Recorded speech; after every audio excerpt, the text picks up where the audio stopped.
One nation one ચલાણ, one nation one subscription, પછી હવે છે one nation one identity.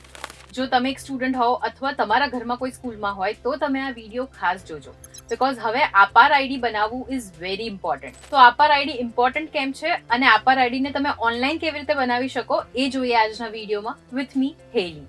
Automated permanent academic account registry, that is APAAR ID, જે pre primary થી લઈને હાયર એજ્યુકેશન સુધીના બધા જ સ્ટુડન્ટ્સ માટે બહુ જ ઇમ્પોર્ટન્ટ આઈડી કાર્ડ છે.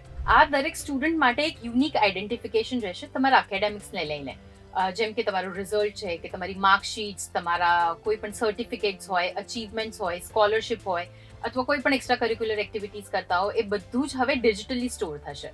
તમે સ્કૂલથી યુનિવર્સિટી જાઓ ત્યારે પણ આ આપાર કાર્ડ કેરી ઓન થશે. તમારે કોઈ પણ ફિઝિકલ કોપી લઈને જવાની જરૂર નહીં પડે તમારા માર્કશીટની, તમારા બીજા સર્ટિફિકેટ્સની.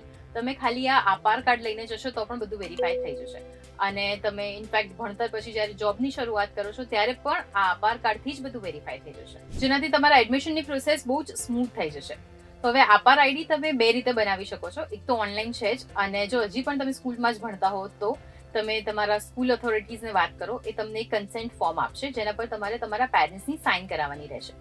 વિચ મીન્સ કે તમારા પેરેન્ટ્સ અગ્રી કરે છે કે તમારું આપાર આઈડી બનાવી આપે. અને પછી જ્યારે એ જ ફોર્મ તમે તમારા સ્કૂલમાં ફરીથી સબમિટ કરાવશો એના પછી તમને આપાર આઈડીની એક ફિઝિકલ કોપી સ્કૂલમાંથી જ મળી જશે. અને બીજી પ્રોસેસ છે ઓનલાઈન કરવાની. તો ઓનલાઈન પણ ઘણી બધી રીતે થાય છે, પણ સૌથી સરળ રીત હું તમને કહેવાની છું. જો તમારા ફોનમાં ડિજી લોકર હોય તો બસ 30 to 40 સેકન્ડ્સ લાગશે, તમને તમારું ઈ આપાર મળી જશે. હવે જો ડિજી લોકરમાં તમારું અકાઉન્ટ બનેલું છે તો સાઇન ઇન કરો, અને ના બનેલું હોય તો અકાઉન્ટ ક્રિએટ કરી દો. અને એક વખત તમારું આઈડી જનરેટ થઈ જાય એના પછી સર્ચમાં જવાનું છે અને લખવાનું છે અપાર.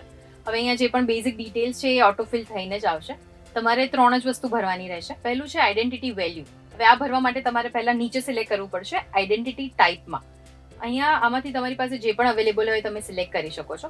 સૌથી ઇઝી વે છે રોલ નંબરનો, અને રોલ નંબર જો તમે સિલેક્ટ કરતા હો તો તમારા 10th સ્ટેન્ડર્ડનો રોલ નંબર તમારે ફિલઅપ કરવાનો છે. પછી કયા યરમાં 10th પાસ કર્યું એ લખવાનું છે, અને કઈ કોલેજમાંથી તમે પાસ આઉટ થયા છો એ લખવાનું છે. અને જો તમારી સ્કૂલ કોલેજનું નામ ના હોય તો તમે જે પણ બોર્ડ અથવા તો જે પણ યુનિવર્સિટીમાંથી પાસ આઉટ કર્યું હોય એ સિલેક્ટ કરી લો.